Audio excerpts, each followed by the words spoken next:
June 12 మధ్యాహ్నం almost 1:40 సమయంలో 242 మంది ప్రయాణికులతో బయలుదేరిన బోయింగ్ 787 డ్రీమ్ లైనర్ ఏదైతే ఉందో అది AI-171 ఎయిర్ ఇండియాకి సంబంధించిన ఫ్లైట్ బయలుదేరిన కొన్ని సెకండ్లలోనే అది కూలిపోయి 241 మంది ప్రాణాలని బలిగొన్న విషయం ప్రతి ఒక్కరికి తెలుసు.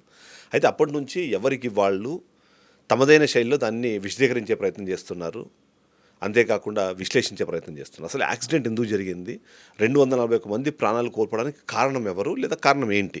ఈ ప్రశ్నకు సమాధానం వెతికే ప్రయత్నం ప్రతి ఒక్కరు చేస్తున్న నేపథ్యంలోనే దాదాపుగా అంటే కరెక్ట్గా ఒక నెల రోజుల తర్వాత అంటే జూలై 12, 2025 తేదీన దానికి సంబంధించిన ప్రిలిమినరీ రిపోర్ట్ అన్నది బయటకు వచ్చింది. ఆ ప్రిలిమినరీ రిపోర్ట్లో ఏవైతే కొన్ని షాకింగ్ అంశాలు తెరపైకి వచ్చిన నేపథ్యంలో అసలు ఏంటి ఈ విషయము, లేకపోతే ఈ ప్రమాదానికి కారణం ఏంటి అనే విషయానికి సంబంధించి పూర్తి స్థాయి ఇన్వెస్టిగేషన్ జరిగింది.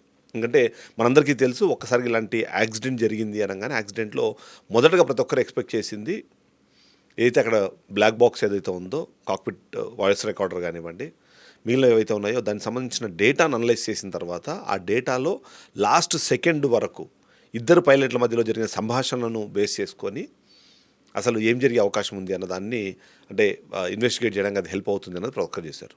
అందులో భాగంగానే దాన్ని విశ్లేషించిన తర్వాత మొత్తంగా వినిపించింది రెండు వర్డ్స్.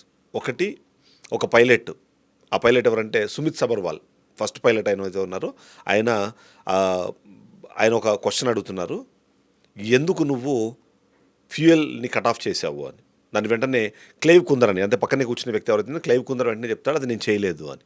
సో ఏదైతే కాక్పిట్ వాయిస్ రికార్డ్ ఉందో ఆ రెండిట్లో వినిపించిన ఫైనల్ వర్డ్స్ ఇవే. ఆ తర్వాత మేడే అనడము, కొన్ని సెకండ్లోనే కూలిపోవడము, ఈ మొత్తం దుర్ఘటన జరగడం అన్నది జరుగుతూ వచ్చింది. ఈ జరిగే నేపథ్యంలో అసలు కారణాన్ని విశ్లేషించే క్రమంలో ఇప్పుడు కొత్తగా తలెత్తిన ప్రశ్న ఏంటంటే అసలు ఏంటి ఆ ఫ్యూయల్ కట్ ఆఫ్ అన్నది ఏంటి, అసలు ఆ ఫ్యూయల్ కట్ ఆఫ్ అసలు ఎలా జరిగింది, ఎవరు చేశారు, ఆ చేసే క్రమంలో ఏం జరిగింది అన్న విషయాన్ని విశ్లేషించే ప్రయత్నం కూడా మనం ఖచ్చితంగా చేయాల్సి ఉంటుంది. చాలా ఈజీనా, అంత ఈజీనా? మనం మామూలుగా చూస్తున్నాం ఇళ్లల్లో ఏదైతే స్విచ్చెస్ ఏవైనా కానీ అటు తిరుగుతున్నప్పుడు చేయి తాకు లేకపోతే ఇంకోటి ఏదో వస్తువు తాకి స్విచ్లు ఆఫ్ అయిపోయినట్టు నిజంగానే ఈ స్విచ్లు ఆఫ్ అయిపోతాయా, అంత ఈజీగా ఉంటుందా అని ఒక ప్రశ్న. రెండోది, ఈ ప్రశ్నకు సమాధానం వెతికే క్రమంలో కూడా అంత ఈజీ కాదు అన్న విషయాన్ని ఎవరికి వాళ్ళు ఎప్పటికప్పుడు చెప్పే ప్రయత్నమే చేస్తున్నారు. మెకానికల్ ఫెయిల్యూర్ ఉందా లేకపోతే ఏం జరిగింది అన్న ప్రశ్న కన్నా ముందు అసలు ఈ ఫ్యూయల్ కట్ ఆఫ్ అన్నది అసలు ఎట్లా జరుగుతుంది అన్న దాన్ని ఒకసారి మనం చూద్దాం. దానికి సంబంధించి 2 ఇంజన్లకి 2 సపరేట్ స్విచ్చెస్ ఉంటాయి. దాన్ని యూజ్ చేసి ఏదైతే మనము అంటే మామూలుగా ఇలా పైకి కిందికి అనడం కాదు, దాన్ని అనాలంటే ఇలా లాగి ఒకవేళ అది రన్నింగ్ పొజిషన్లో పెట్టాలంటే పైకి, లేదా కట్ ఆఫ్ పొజిషన్లో పెట్టాలంటే కిందికి అని పెట్టాల్సి ఉంటుంది. అవి ఆ స్విచ్చెస్ అలా ఉంటాయి. ఆ స్విచ్చెస్ని ఇలా లాగి చేస్తే కానీ అది జరగదు. సో దాని కారణంగానే అది ఫ్లైట్ కూలిపోయిందన్న విషయము అందరూ మాట్లాడుకుంటున్న నేపథ్యంలో ఆ స్విచ్ అలా మాన్యువల్గా లాగి ఒకరు పెట్టే అవకాశం లేదు. ఒకళ్ళు పెట్టుంటే అయితే సుమిత్ సబర్వాల్ చేయాలి, లేదా క్లైవ్ కుందర్ చేయాలి. సుమిత్ సబర్వాల్ చేయలేదు కాబట్టి డైరెక్ట్గా క్లైవ్ కుందర్ని అడిగారు. క్లైవ్ కుందర్ కూడా నేను చేయలేదు అని చెప్పేశారు. ఇదంతా జరిగి కొన్ని సెకండ్లలోనే ఆ తర్వాత దాన్ని ఒక ఇంజిన్ ఆన్ చేయడము, ఆ ఇంజిన్ అది పూర్తి స్థాయిలో థ్రస్ట్ని తీసుకునే, ఎందుకంటే మనకు తెలుసు కదా ఫ్లైట్ ఇలా ఎగరాలంటే అలా సింపుల్గా కాదు.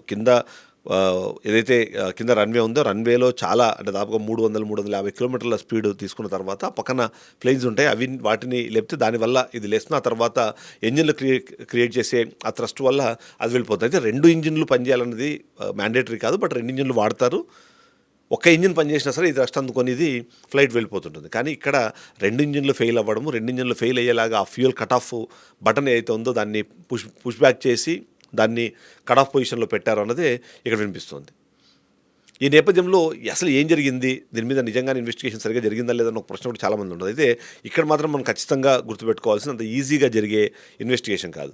ఎందుకంటే భారత్కి సంబంధించి చూసినప్పుడు ఏఐఐబి అని ఒకటి ఉండదు, అంటే air craft accident investigation bureau అని చెప్పేసి ఒకటి ఉంటుంది. అది ఇంటర్నేషనల్ లెవెల్ అసలు ఏం జరుగుతుందని చూస్తారు.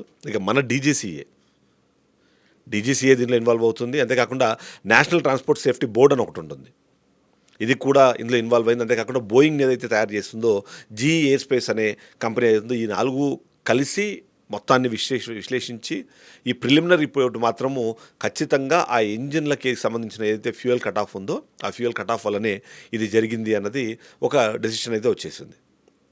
సో ఇది జరిగింది అనే నేపథ్యంలో కూడా కొన్ని కొన్ని క్వశ్చన్స్ అయితే ఖచ్చితంగా ఉంటాయి. ఒకసారి టైమ్ లైన్స్ చూద్దాం మనం.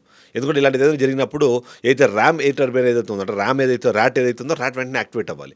ఒకసారి టైమ్ లైన్స్ చూద్దాం మనం. ఈ టైమ్ లైన్స్ చూసిన నేపథ్యంలో మనం అసలు ఏంటి దాని నిజంగానే కారణము ఒక మాన్యువల్ మిస్టేకా, లేకపోతే టెక్నికల్ మిస్టేకా, లేకపోతే సాఫ్ట్వేర్లో గ్లిచ్ ఏదైనా ఉందన్నది కూడా మనం డిస్కస్ చేద్దాం. అంటే ఐఎస్టీ ప్రకారం చూసినప్పుడు మధ్యాహ్నం 1:38:35 ఇది రన్వే నుంచి టేకాఫ్ అయింది. అంటే కింద నుంచి ఇలా టేకాఫ్ అయింది. టేకాఫ్ అయిన కొన్ని సెకండ్లలోనే, అంటే దాదాపుగా 7 సెకండ్ల సమయంలో, అంటే 1:38:42 ఎంజిన్ 1 అన్నది ఆఫ్ అయిపోయింది.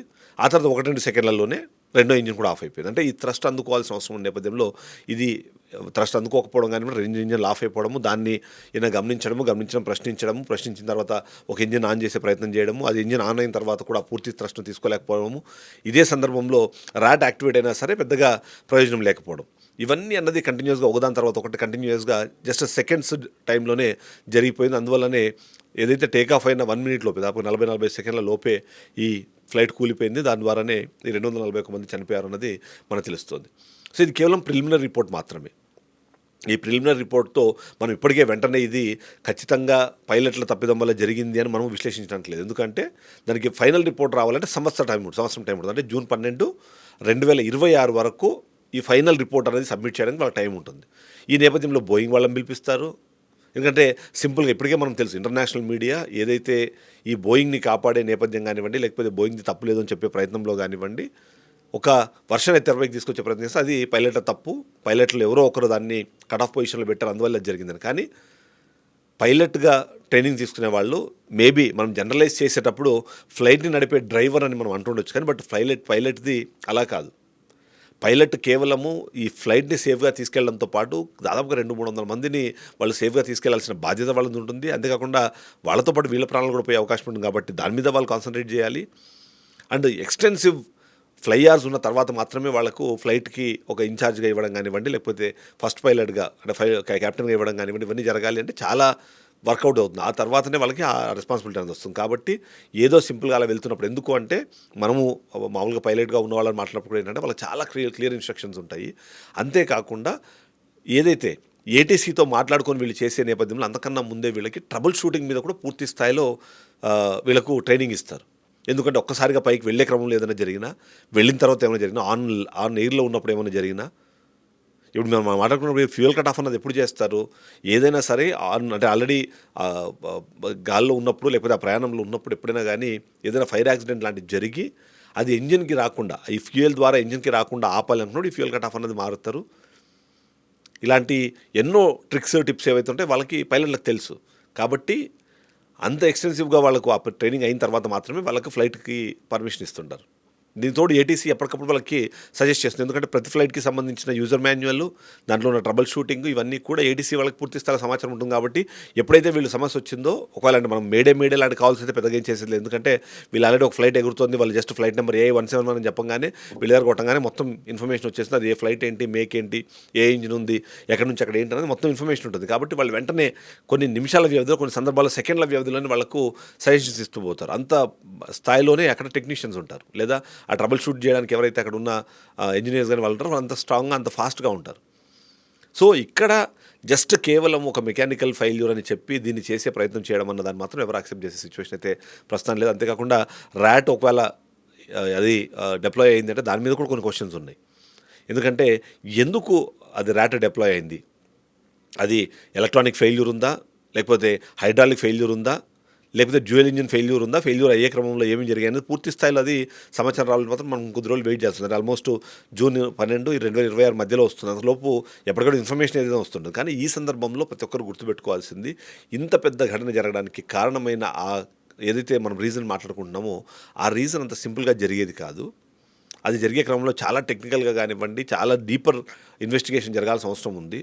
అంతేకాకుండా ఇండియన్ ఏవియేషన్ అవుతుంది, ఇండియన్ ఏవియేషన్ కూడా ఇప్పుడు ఒకసారి ఒక రెడ్ ఫ్లాగ్ లాంటిది.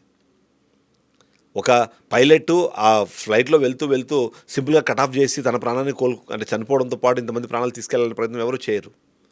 అలాంటి నేపథ్యంలో దీన్ని కేవలం ఒక టెక్నికల్ ఫెయిల్యూర్గా, లేకపోతే ఈ మనం మాట్లాడుతున్న పైలట్ తప్పుదంగా మనం చూపించలేం. ఎందుకంటే ఒకవైపు వీళ్ళేమో మెయింటెనెన్స్ సంబంధించిన ఎలాంటి సమస్యలు లేవు అని ఒక రిపోర్ట్ ఎప్పటికే ఇచ్చారు. కానీ అదే ఫ్లైట్లో ప్రయాణించిన ఒక వ్యక్తి అహ్మదాబాద్లో దిగిపోయే ముందు దీంట్లో ఈ ప్రాబ్లమ్స్ ఉన్నాయి, ఇక్కడ దీంట్లో ఏసీ సరిగ్గా రావట్లేదు, సరిగ్గా వెంటిలేషన్ లేదు, లేకపోతే అక్కడ ముందున్న సీట్లు కానివ్వండి అవన్నీ కూడా మంచి పొజిషన్లో లేవు, మంచి స్టేజ్లో లేవు అని చెప్పినవన్నీ చూసినప్పుడు మెయింటెనెన్స్ ప్రాబ్లం లేదు అని వీళ్ళు ఎలా చెప్తారు అన్నది ఇప్పటికీ అర్థం కావట్లేదు. అదే కాకుండా ఆ ఫ్లైట్ టేక్ ఆఫ్ అయ్యే టైంలో కూడా అక్కడ కొద్దిగా ఏదో డిస్టర్బెన్స్ జరిగింది అన్న మాటలు కూడా మనం వినిపిస్తున్న నేపథ్యంలో ఎయిర్ ఇండియా పూర్తిగా దీని నుంచి తప్పించుకునే ప్రయత్నము, బోయింగ్ దీని నుంచి తప్పించుకునే ప్రయత్నము ఇవైతే ఖచ్చితంగా జరుగుతున్నాయి. వీటికి తోడు వీటిని కేవలం పైలట్ల మీద తోసేయాలంటే మాత్రం అది ఎట్టి పరిస్థితుల్లో యాక్సెప్టెడ్ ఫ్యాక్ట్ కాదు. కాబట్టి పూర్తి స్థాయి ఇన్వెస్టిగేషన్ రిపోర్ట్ వచ్చిన తర్వాతనే దీని వెనకాల అసలు ఏముంది, ఏం జరిగింది, దీని తర్వాత ఇండియన్ ఏవియేషన్ ఇండస్ట్రీ ఎలా చూసుకోవాలన్నది కూడా మనకు అర్థమయ్యే అవకాశం ఉంది. సో ఓవరాల్గా చూస్తే మాత్రం ఈ రిపోర్టు కొన్ని అనుమానాలను తీర్చే ప్రయత్నంలో ఇంకాస్త అనుమానాలను ఇది రేకెత్తిస్తుందని మనం చెప్పాల్సి ఉంది. Thank you.